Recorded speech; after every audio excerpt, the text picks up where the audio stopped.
Over the past week, I shared with you 2 different videos in which I read aloud to you quotes that I wrote out on this piece of lined paper by Vincent van Gogh and Ralph Waldo Emerson. And this morning, I added one more quote to this piece of paper by the Scottish evangelist Henry Drummond. And this quote comes from the address that Henry Drummond wrote that is titled "The Changed Life, the Greatest Need in the World," specifically from the section within that address that is titled "Dealing with Doubt." And this quote is what I wanted to share with you today. So before I read it aloud to you, I wanted to show it to you. There it is. And I will read that aloud to you now. Here it goes.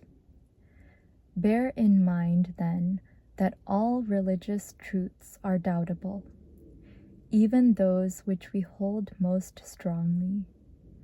What does this brief account of the origin of doubt teach us? It teaches us great intellectual humility.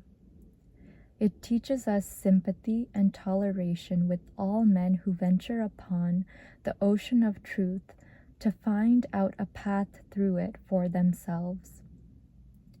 Do you sometimes feel yourself thinking unkind things about your fellow students who have intellectual difficulty?